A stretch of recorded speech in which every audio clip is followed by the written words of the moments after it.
and I got a good man. Yeah, talk to me. Talk to me. You still broke. You still broke. I'm straight. He asked me. That's what be getting on my nerves too. I can box my whole life till I'm 50 and go and adopt a kid somewhere. Like, he asked me to have his baby. The gambling, the failures that you've had in your career or whatever that didn't pan out how you wanted to has turned you into somebody else. If that was my friend, I would be like, girl, you just turned 30 years old. You are a world champion. You are accomplished. You have made it from out the ghetto, from the slums, from the depths of Flint, Michigan. You don't got no kids. You have your whole life ahead of you. Why are you attaching yourself to this 47-year-old man that doesn't have anything going, has no career, no job, no income, except for the income that he's claiming off of your percentage because he's your manager? Got you out here talking, looking crazy. He's the one that don't want to sign, don't want to get his stuff out his ex house. Doesn't be there for his child that he begged for, but telling you he wants another one. Let me guess. He's telling you he want a son, right? He has a son. Doesn't have a son. He has a son. We have a son. I would be telling you, girl, what are you talking about? That's what I would be doing if that was my friend. Listen, one of the unexpected perks of being both a blogger and a current student of psychology is that every now and then the internet gives you a case study in real time. No laboratory, no hypothetical scenarios, no textbook exercise. Just a public figure who voluntarily documents their thoughts, emotions, reactions, and decision-making for millions of people to observe. But then has the nerve to get upset when she's being observed. Now, before we go any further, let me say what I always have to say, and that is that I'm not diagnosing Claressa Shields or anyone else. That would be irresponsible. And that is not what we're doing here. Baby, what I am doing is examining observable behavior through a psychological lens. Because contrary to popular belief, you do not have to diagnose someone to recognize patterns. So I think now it's time to get into this mess. It's your girl Nylah, and I'm back with another video.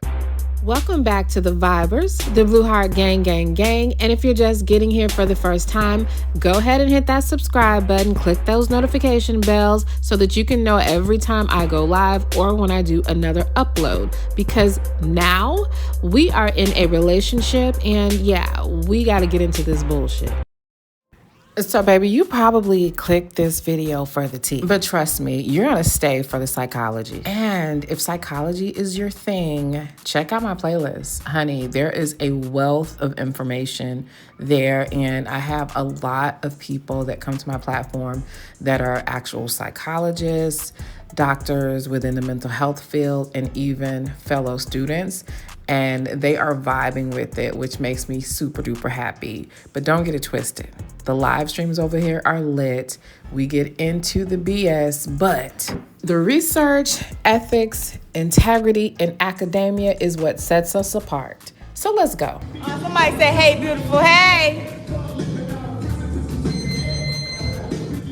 Okay, so how do we get here? How do we go from a routine radio interview to threats, insults, and the entire internet trying to figure out what the hell just happened? It all started during an interview on one of Atlanta's most recognizable radio shows where veteran radio personality Miss Shyneka did something that, quite frankly, a lot of interviewers aren't willing to do, with the exception of maybe a few.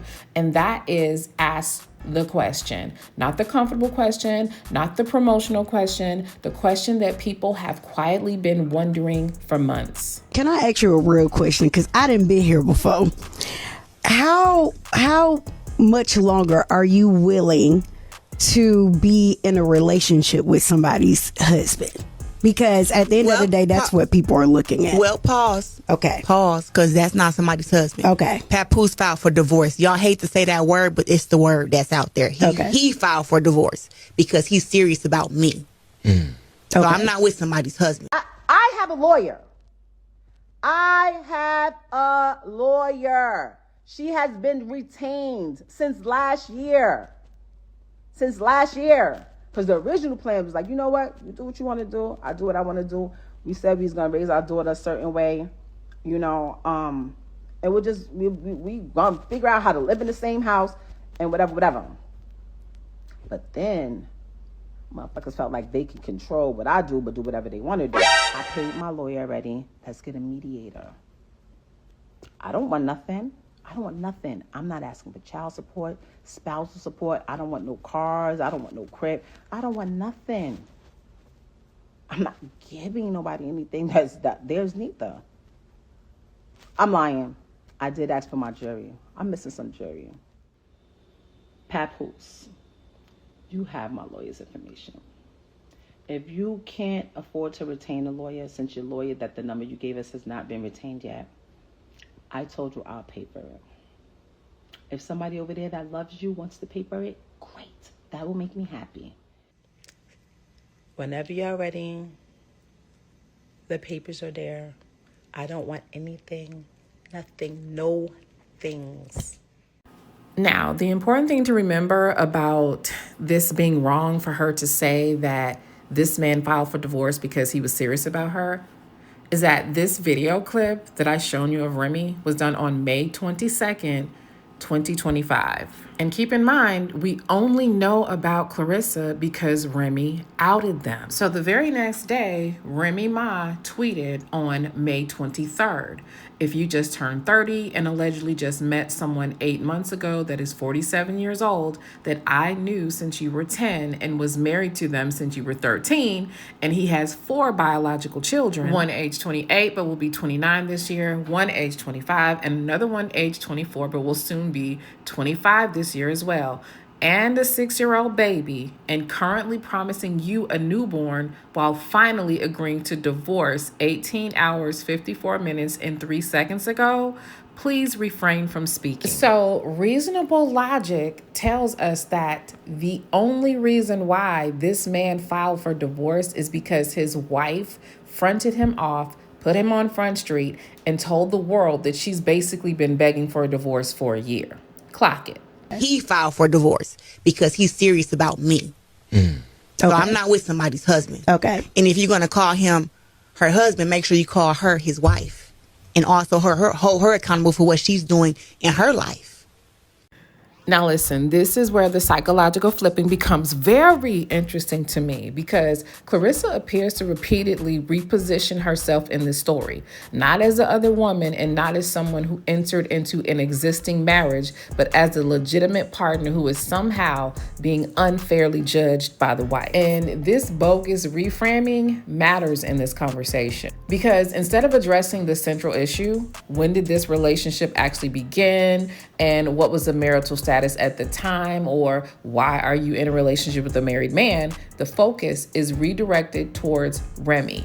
Remy becomes the person who must explain herself. Remy becomes the alleged cheater. Remy becomes the problem. That is what I mean by psychologically flipping the narrative.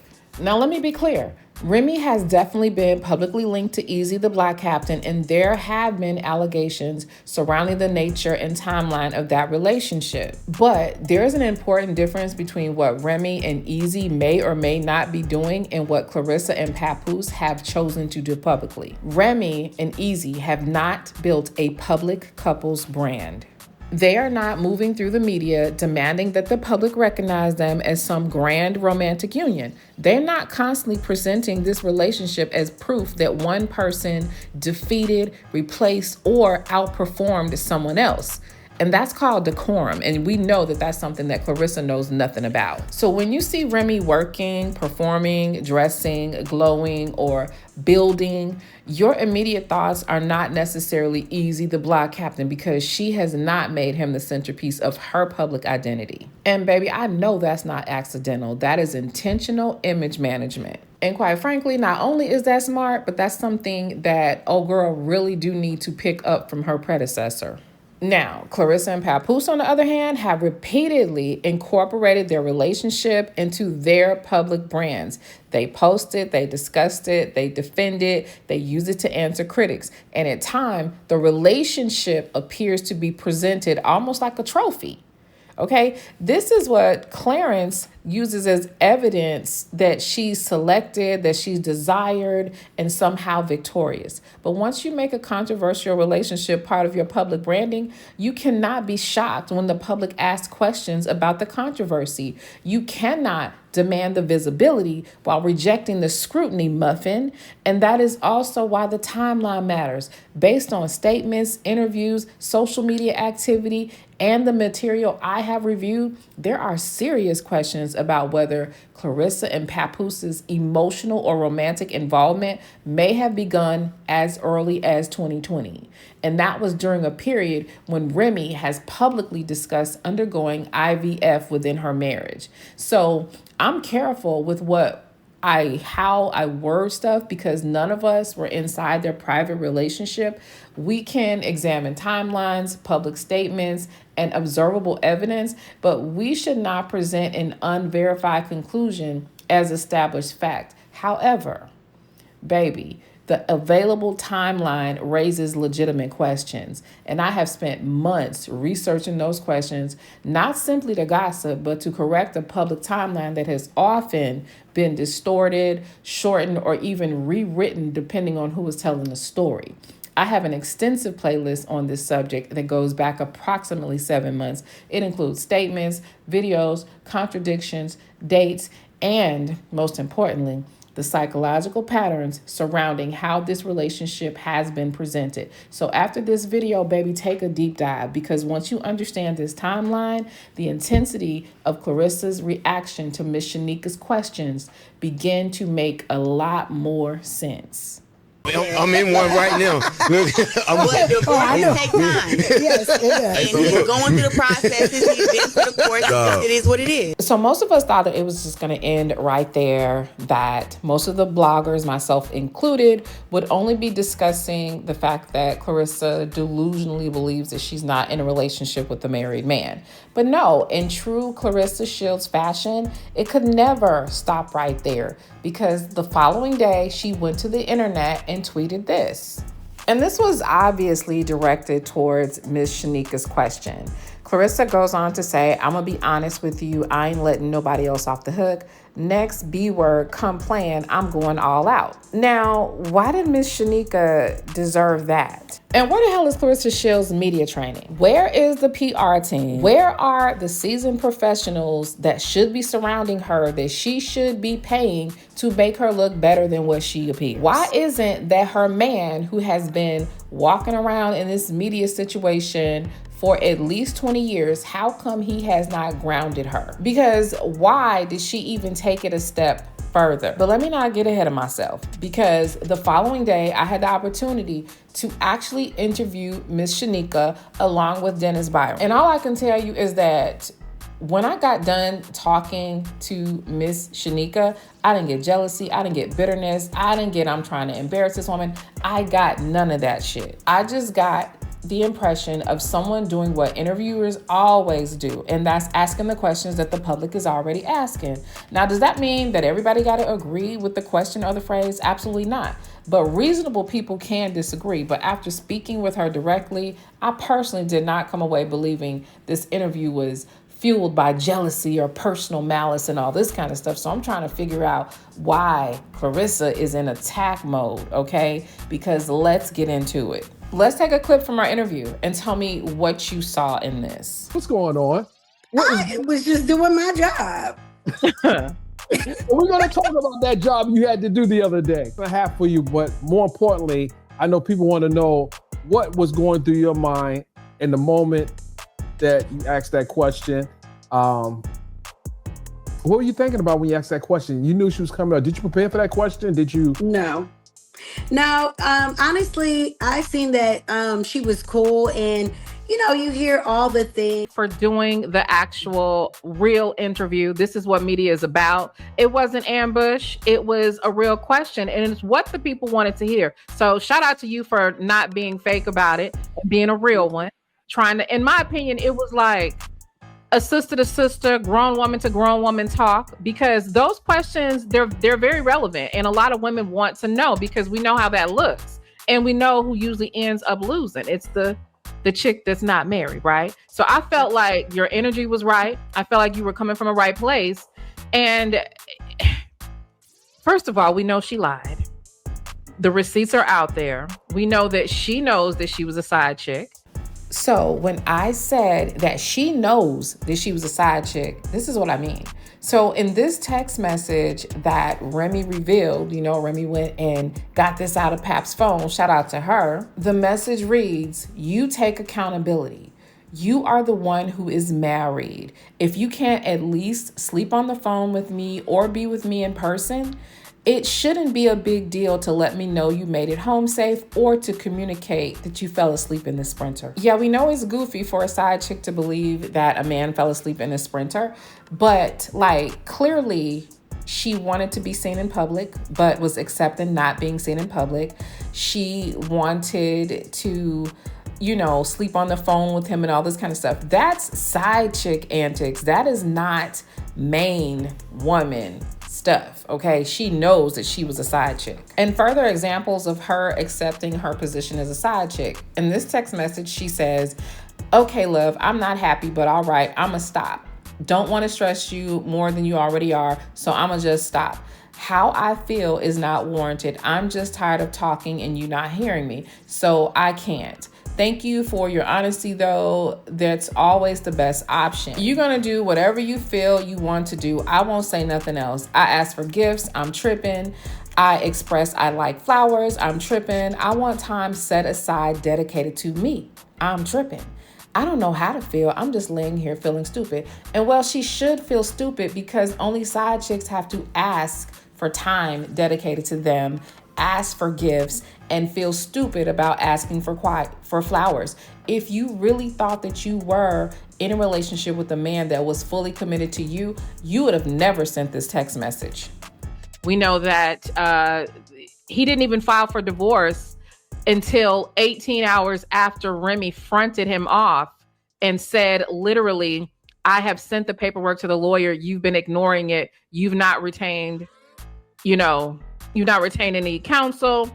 Do this." And so it's like, Muffin, he didn't even file until she went public with, with the situation. He didn't even go public with her until Remy brought them. So really, she literally, the wife is the reason why she gets to be on his arm publicly, because if it hadn't been for that, it would have never happened. So I was just I was really taken aback that she took offense to you asking the real question. So in that moment, how did you feel? And what was the energy in the studio? Well, everybody was shocked because they had no clue that I didn't have a clue, but I just analyzed her personality and I just felt like I could be real in the moment. I mean, she gets a considerable amount of hate. She's a young woman. She is at the top of her game in the sport that she's in. And I'm just like, you really have this big controversy hanging over your head. I just feel like she's more than this relationship that people keep tying her to, but at the same time, she's making herself look like a fool. Like, people are condoning this young lady, parading this man around. Like, it's not cool for who she is and what she represents.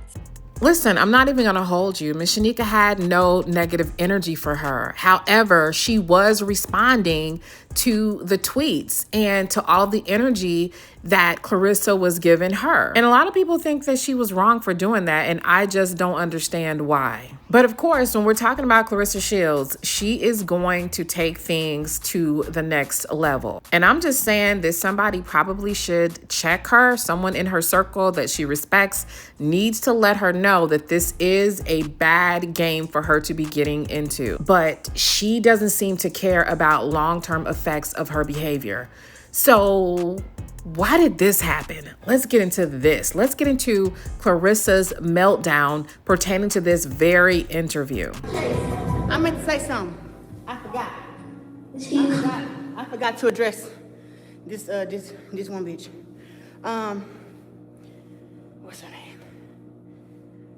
What's her name? Miss, turn my head to the other way for you.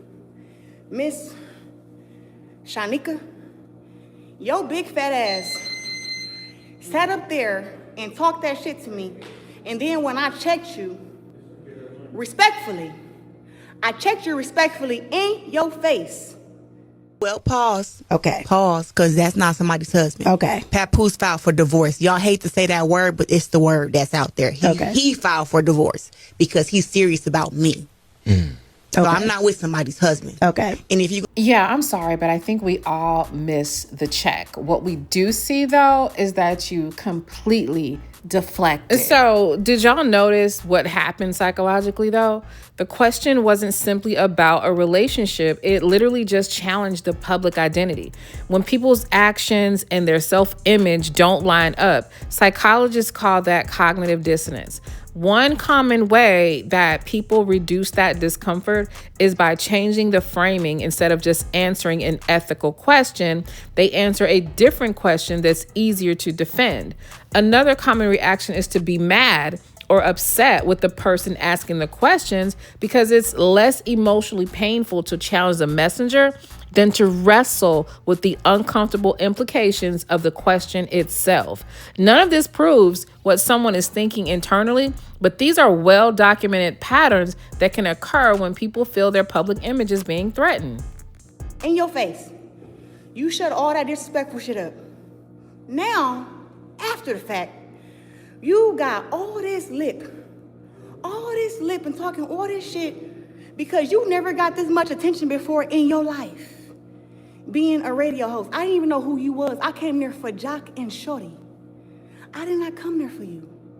But the fact that you asked... So here's where it's getting really disrespectful because actually Miss Shyneka has a career that is a lot longer than Claressa's ass. And the fact that Claressa has to diminish the accomplishments of others all the time is also very telling. She's diminished Layla Ali, many other people, and she's got this thing where she just has to do this when she feels disagreed with, because disagreement for this very immature seeming person is considered disrespect. So here's another interesting part about her psychology.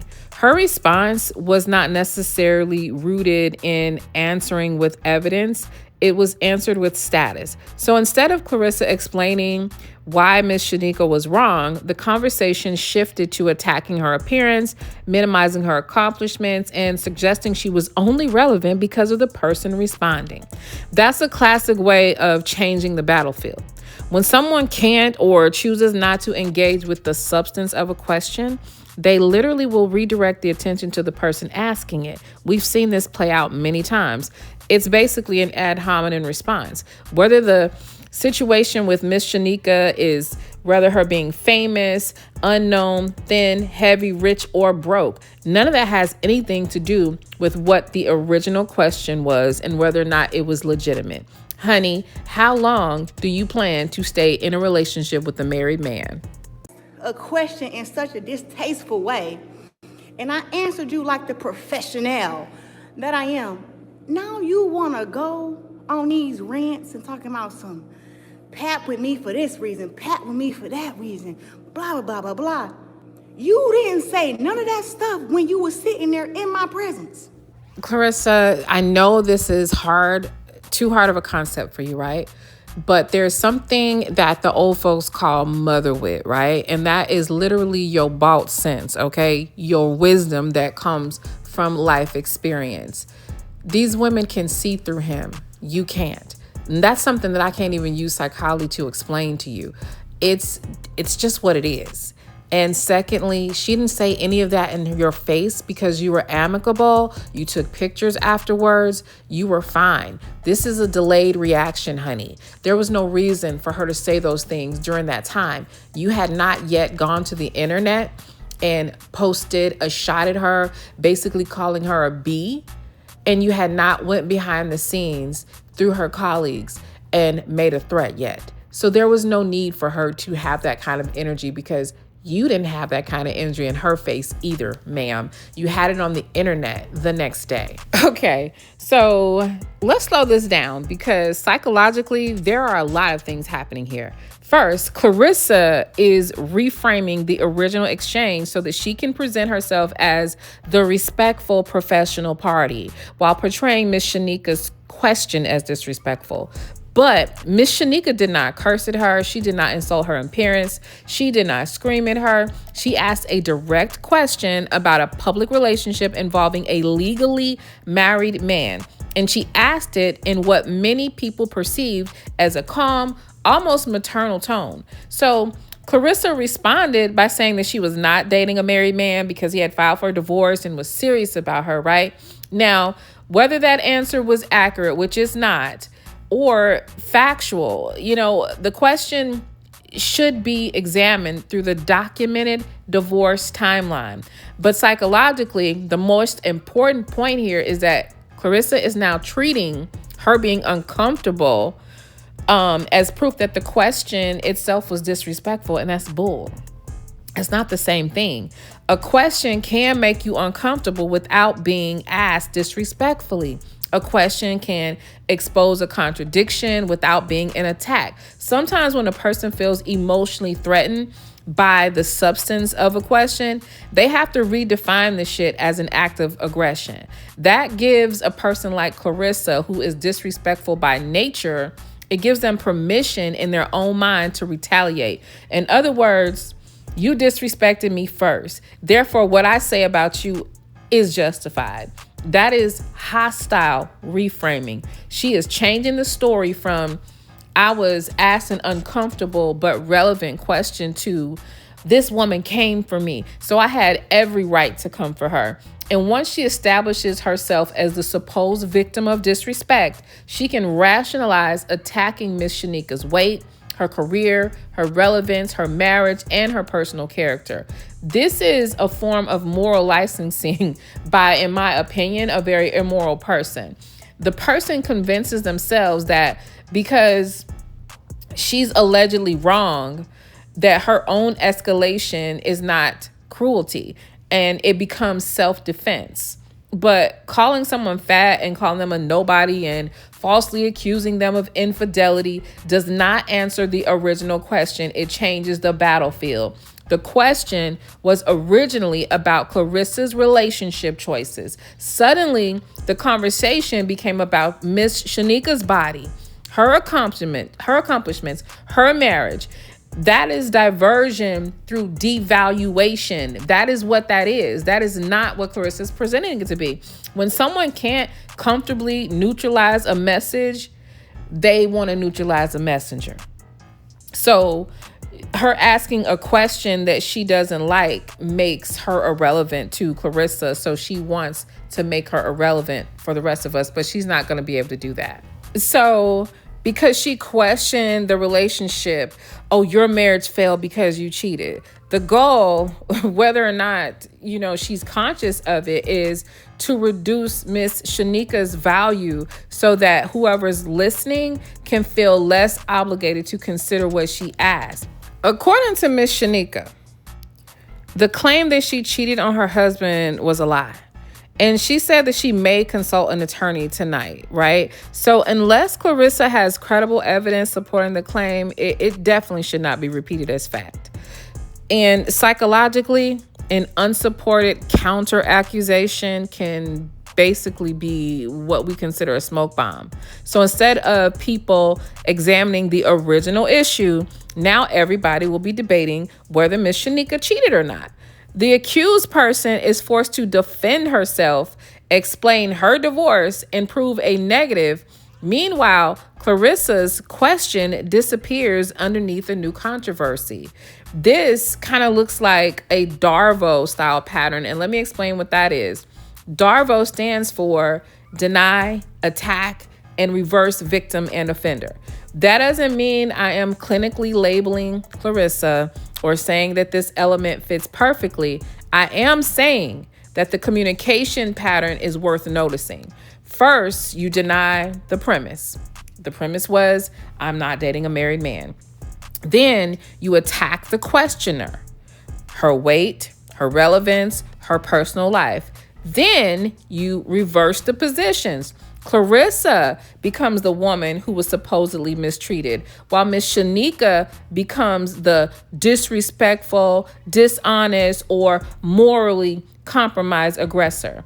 Now, let's address Claressa saying that she and Miss Shyneka are not the same because she's alleging that she's a cheater. Here's what I can tell you right now, Claressa, you're right. Y'all are not the same. She was actually someone's wife. You've never been one, okay? This is an attempt at moral distancing. She's creating two categories. I'm the respectable woman whose relationship is legitimate. You are the immoral bad woman who destroyed her own marriage while ignoring the fact that she was in the middle of somebody else's marriage, currently in the middle of it, right? That comparison allows her to place herself above her. But that moral distinction is pretty unstable because you have the same allegations being made about you, Claressa. To be responsible, those allegations should be described as allegations unless they are supported by verifiable records. And according to my screenshots and nosiness, they are, okay? They've been authenticated by Claressa's own mouth and timeline. But here's the thing. We can document you still wearing Tony Rich's engagement ring while you were inboxing Papoose, right? We can document Maserati Bud calling you out for being in a relationship with him while you were with Papoose. So, like, psychologically, this looks like projection to me. And projection doesn't necessarily mean that you're accusing someone else of the exact same thing, but it can involve putting like some weird ass moral qualities outside of yourself and assigning them to someone else when you know that you don't even get down like that.